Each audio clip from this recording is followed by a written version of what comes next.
Yes. I mean, loaded question. I mean, clearly artificial intelligence from a technical standpoint is the big trend that everybody should be paying attention to, absolutely. But I will say it's got to be a realistic trend. So I think for most people, it's just starting out understanding what's possible and looking at some of these tools, not looking for this big all-encompassing solution, but looking for, I have this challenge that this AI actually solves. Can I actually implement this and take what took me an hour down to a button push? If I can do that, great, I can do that. I can implement that. And then I can worry about the next one and build upon that. But really, this is the transformation of your business is always a never-ending journey.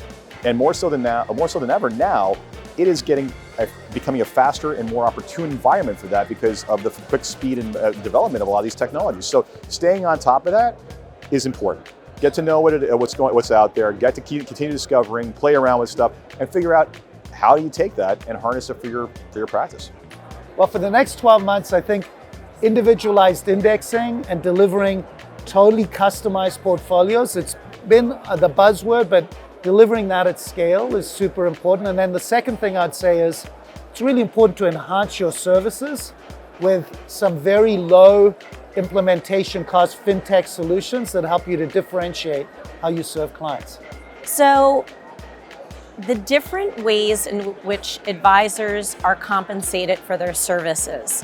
One thing that came up in the diversity think tank was a lot of reasons, one of the reasons that we don't attract more next-gen talent to this industry is the way that advisors are compensated. It's very difficult for young advisors to come in without a lot of friends and family. And so talking about teaming approach, talking about subscription models, fee for service, I think that is a trend that, that the industry needs to pay more attention to if they want to attract the next generation of talent.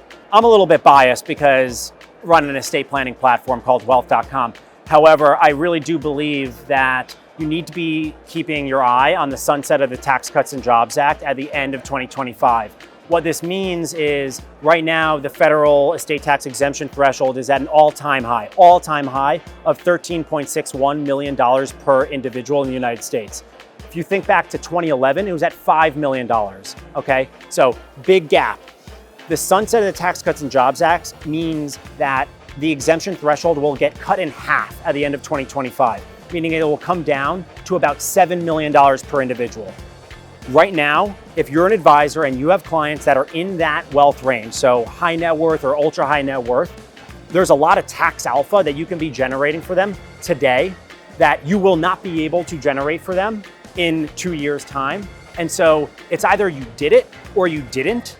And so your clients are going to look at you after the fact and measure your performance on whether or not you took advantage of the all-time high exemption threshold. So you need to be on top of it. You need to be thinking about what you can do to optimize your clients' estate plans to save them on taxes down the line.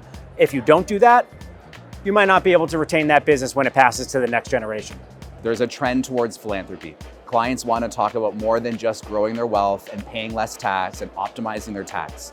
A lot of clients in that ultra high net worth space or high net worth space do want to talk about philanthropy. And we're seeing that trend increasing. And so it would be very good to be ahead of that. For the next 12 months, I would like them to start paying attention to women and changing the conversations and the language and the process and everything around bringing women in, changing the experience for women clients, because we are now 6 years away from the wealth transfer, and within 12 months, we'll be 5 years away.